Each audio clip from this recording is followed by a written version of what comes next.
ওয়াকফ সংশোধনী আইনের প্রতিবাদে দক্ষিণ ২৪ পরগনায় আমতলায় প্রতিবাদ মিছিল হয়। আমতলায় বারাইপুর রোড সহ ১১৭ নম্বর জাতীয় সড়ক বেশ খানিকক্ষণ অবরুদ্ধ ছিল। পুলিশের একটি গাড়িতেও ভাঙচুর চালানো হয়। ডায়মন্ড হারবার জেলা পুলিশ সুপার জানান, ও আকাশ সংশোধনী আইনের বিরুদ্ধে একটি মিছিল হয়। পর্যাপ্ত পুলিশের ব্যবস্থা নেওয়া হয়েছিল। মিটিং চলাকালীন ডায়মন্ড হারবার জেলা পুলিশের একটি গাড়ি বারুইপুরের দিক থেকে আমতলার দিকে আসছিল। তখনই কিছু মানুষ উত্তেজিত হয়ে পুলিশের গাড়িতে ভাঙচুর চালায়, যেটা বেআইনি ঘটনা। পরে ভিডিও দেখা যায় পুলিশের গাড়িটি সেখান থেকে পিছিয়ে আসছিল। যদি এই ধরনের ঘটনা ভবিষ্যতে ঘটে তাহলে যথাযোগ্য ব্যবস্থা নেওয়া হবে। এই ঘটনাকে ৩ জনকে গ্রেপ্তার করা হয়েছে। তারা 10 দিনের পুলিশ হেফাজতে রয়েছে। অতিরিক্ত police super zonal Mithun Kumar Dey জানান, পুলিশের পক্ষ থেকে যথাযোগ্য ধারায় মামলায় রুজু করা হয়েছে। পুলিশের ক্যামেরার মাধ্যমে যাদেরকে চিহ্নিত করা গিয়েছে তাদেরকে অলরেডি অ্যারেস্ট করা হয়েছে। যারা পুলিশের গাড়ি ভাঙচুরের সাথে যুক্ত ছিল তাদের প্রত্যেককে গ্রেপ্তার করা হবে। গ্রেপ্তারির সংখ্যা আরও বাড়তে পারে বলে জানান মিতুন কুমার দে। যে জায়গায় ঘটনাটি ঘটেছে সেই জায়গায় সাধারণ মানুষ থেকে শুরু করে কোনো রকম দোকান বা যে সমস্ত গাড়ি আগে থেকে দাঁড়িয়েছিল কারোর কোনো ক্ষতি হয়নি। শুধুমাত্র পুলিশের একটি গাড়ি ভাঙা হয়। যাদের গ্রেপ্তার করা হয়েছে তাদের জিজ্ঞাসা আমাদের মাধ্যমে তদন্ত করে এগিয়ে নিয়ে যাওয়া হবে। তদন্তে প্রাথমিকভাবে যতটুকু এগনোস আছে, পুলিশের ধারণা বাইরে থেকেও কিছু লোক আসতে পারে। সমস্ত বিষয় খতিয়ে দেখা হচ্ছে। বিকেল 2:30 নাগাদ একটা যে ওয়াকফ আইন পাস হয়েছে সেই ওয়াকফ আইনের বিরুদ্ধে একটা জমায়েতের আয়োজন করা হয়েছিল আমতলাতে। আমরা যথাযোগ্য যেটা পর্যাপ্ত পুলিশি ব্যবস্থা, সেই পুলিশি ব্যবস্থাও নেওয়া হয়েছিল।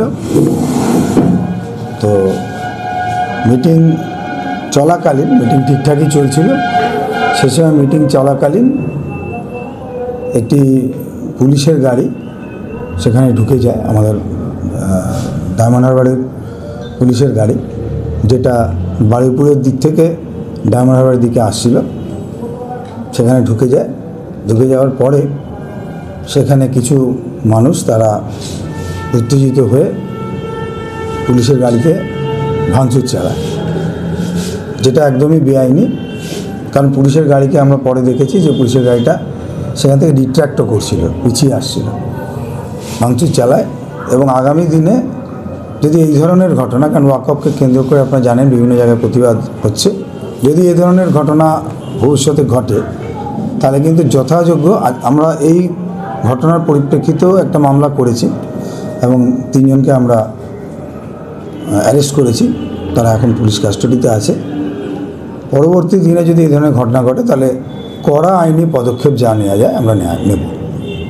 আর আমাদের এখানকার জোনাল অ্যাডিশনাল এসপি সাহেব আরও বিস্তারিতভাবে এই বিষয়ে বলবেন।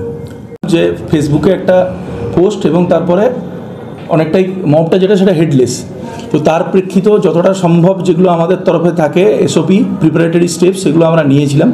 তো যেটা স্যার বললেন যে ওই ভেহিকেলটার একটা ওই কারেকশনাল হোম থেকে একটা মুভমেন্ট ছিল, যে অতটা ও বুঝে উঠতে পারেনি। সেক্ষেত্রে যে ধরনের রিয়াকশান দিয়েছে সেটাকে কিন্তু আমরা আমাদের অবস্থানটা জিরো টলারেন্স।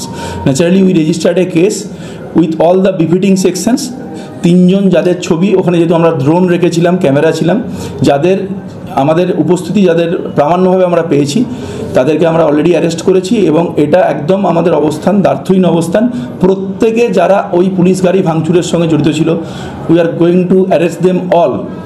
তো এটা আমরা প্রতিদিনই লাগাতার আমাদের রেড চলবে এবং স্থানীয় স্তরেও আমাদের ছোট ছোট যেগুলো পকেট লেভেলে আমাদের অফিসাররা মিটিং করে আমরা এটা উই হ্যাভ ডিসিমিনেটেড দ্যাট, যে পাবলিকের সঙ্গে যাতে আমাদের কোনো এই জায়গাতে ভুল বোঝাবুঝি না থাকে। যেমন গণতান্ত্রিক দেশে প্রতিবাদ করার সবারই অধিকার আছে, কিন্তু সেখানে যদি কোথাও কোনো ডিসরাপশান ক্রিয়েট করার কেউ চেষ্টা করে, বিশেষ করে যদি পুলিশের উপর কোনো রকমের আক্রমণ নেমে আসে, সেক্ষেত্রে যেটা স্যারও বললেন যে আমাদের অবস্থানটা খুব কড়া হবে। এবং এক্ষেত্রেও আমরা যতজনকে আমরা এই ড্রোন বা ক্যামেরার মাধ্যমে যাদেরকে পাচ্ছি আমরা তাদের প্রত্যেকের ক্ষেত্রে আমরা আইনি ব্যবস্থা নেব। মানে এদেরকে গ্রেপ্তার কখন করা হয়েছিল? পরে ছবি দেখে এটা কালকে সারা রাত আমাদের টিম রেড চলেছে। আমরা already we have zeroed in on their identity. ওই ভিডিও ফুটেজগুলো থেকে আমরা আইডেন্টিটিগুলোকে করেছি, আমরা আরও কিছু নাম আমরা পেয়েছি এবং এই সংখ্যাটা নিশ্চিতভাবে বেশ কিছুটা বাড়বে।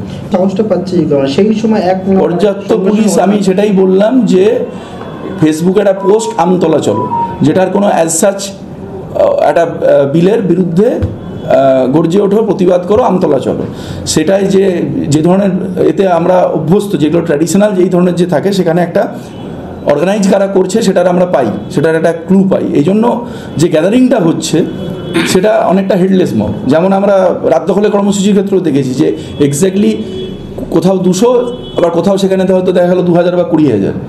এইটাকে আগে থেকে এস্টিমেট করাটা খুব কঠিন। লোকালি যারা ওখানে ইনভলভ হতে পারে তাদের প্রত্যেকের সঙ্গে আমরা মিটিং করেছি মাইক্রো লেভেলে, যারা ধর্মীয় সম্প্রদায়কে রিপ্রেজেন্ট করে বা বিভিন্ন কাটিং অ্যাক্রস পলিটিক্যাল অ্যাফিলিয়েশন, যাদের একটা পাবলিকের উপর গ্রিপ আছে, সেটা করার পরেও এই জায়গাটা এসছে যেখানেতে আমরা we got out number for a just certain period of time. একটা জিনিস অবশ্যই উল্লেখ করতে চাইব, আমাদের গ্রাউন্ড ওয়ার্কসটা ওখানে একটা প্রায় অত বড় মব গ্যাদারিং, এবং যেটা অনেকটাই বললাম যে হেডলেস, তারপরেও কিন্তু সমস্ত দোকানপাট খোলা ছিল এবং সিভিলিয়ান বা অন্যান্য যে গাড়ি যেগুলো পার্কড অবস্থায় ছিল, অল রিমেন আনস্কেথড। কারুর উপর কোনো রকমের কোনো সমস্যা তৈরি হয়নি। একটা পার্টিকুলার ভেহিকেল যেটা কিন্তু ওখানে অন ডিউটি ছিল না, সেটা অন্য কাজে ছিল, একটা কারেকশনাল হোম থেকে একটা কমিউনিকেশান করছিল, সেই রিলেটেড ট্রান্সপোর্ট করছিল, সেইটা মুভমেন্টটাকে নিয়ে কিছু ওখানে স্থানীয় স্তরে, আমি তো নিশ্চিতভাবে তাদেরকে লুম্পেন বলবো, তাদের আগ্রাসনটা এই ঘটনাটা ঘটিয়েছে। এবং ওই সময় ওইখানেতে পুলিশের একটা বিরাট বড় এরিয়া জুড়ে চলছিল বিষয়টা, সেইখানেতে দে গট আউট নাম্বারড। আগামীর জন্য এত কড়া ব্যবস্থা আপনারা বললেন, মানে সেক্ষেত্রে মানে কি বার্তা দেবেন? মানে বার্তা এটাই যে কোনো সাংবিধানিক দেশে গণতান্ত্রিক উপায়ে প্রতিবাদ করার অধিকার যে কোনো ধর্মের যে কোনো গোষ্ঠীর আছে, কিন্তু যদি কেউ if somebody exceeds their brief, তাহলে আমরা কড়া জবাব দেবো। আর পুলিশের উপর কোনো আক্রমণ হলে তো এটা প্রশ্নই নেই, যেটা আমরা বলার সময়ও বললাম যে এখন এখানে কন্টিনিউয়াস রেড হবে, এবং এটা আমরা বলেই দিয়েছি, either they will surrender before the court or we are going to arrest them. এবার যেটা আমাদের কেস যেমন বিপিটিং সেকশনে হয়েছে, সেটাকে আমরা প্রপার ইনভেস্টিগেশন করব। যে 3 জনকে ধরেছেন তাদের কতদিন কাস্টাডিতে নিয়ে আজকে, এটা ইম্পর্টেন্ট পয়েন্ট, আজকে আমাদের মাননীয় কোর্ট স্যার 10 দিন আমরা রিমান্ড প্রেয়ার করেছিলাম, 10 দিন, কোর্ট 10 দিন রিমান্ড গ্র্যান্ট করেছে। আমরা পিছিয়ে নিয়ে আরও জিজ্ঞাসাবাদ করে ওখান থেকেও আমরা আশা করছি অনেক কিছু ক্লু আমরা পেতে পারি। আমাদের পার্টিকুলার অবস্থা স্যার 10 দিন আমরা রিমান্ড প্রেয়ার করেছিলাম, 10 দিন, কোর্ট 10 দিন রিমান্ড গ্র্যান্ট করেছে। আমরা পিছিয়ে নিয়ে আরও জিজ্ঞাসাবাদ করে ওখান থেকেও আমরা আশা করছি অনেক কিছু ক্লু আমরা পেতে পারি। আমাদের পার্টিকুলার অবস্থানটা ওই পুলিশ গাড়িটার সঙ্গে যেটা হয়েছে সেটা নেই, কারণ আমাদের যারা টিমের members we all around to we prepared well, that's why বাকি কোথাও কোনো ডিসরাপশনের কোনো সাইন নেই। গাড়িতে যারা ছিল নোবডি গট ইনজিওর্ড, কোনো পুলিশ পার্সোনেল বা সিভিলিয়ান আমরা এখন পর্যন্ত কারুর কোনো এটা আমার মনে হয় যে it speaks volume of our radio works, যে একটা সাডেন অ্যাসেম্বলি এবং যেটা অনেকটাই হেডলেস ইন নেচার, বিভিন্ন দিক থেকে যারা এসছে, তারপরেতেও কিন্তু আমাদের টিম ওই সংখ্যায় যথেষ্ট অপ্রতুলতা ছিল ন্যাচারালি, কারণ আমাদের পক্ষে এটা আগে থেকে এস্টিমেট করা সম্ভব না যে কত হাজার লোক ওখানে আসবে, তারপরেও এগুলো ইন্ট্যাক্ট থেকেছে। স্থানীয় ছিল না, এরা বাইরে থেকে আসছে। এটা বারুইপুর রোডের ঘটনাটা ঘটেছে, আপনারা যেমন যেটা জানেন, যেটা আমাদের এনএইচ সেখানে কোনো এরকম ধরনের ঘটনা ঘটেনি, এই ঘটনাটা বারুইপুর রোডে ঘটেছে। ন্যাচারালি আমরা কাল থেকে যেটাকে আমাদের রেড বা যতটুকু আমরা এগিয়েছি, সেখানে আমরা সব পসিবিলিটিজ ওপেন রেখেছি। আমাদের ধারণা যে কিছু লোক একটু বাইরের দিক থেকে এসে থাকতে পারে, তাদের কী মোটিভ, কী এজেন্ডা, সব we will look into that.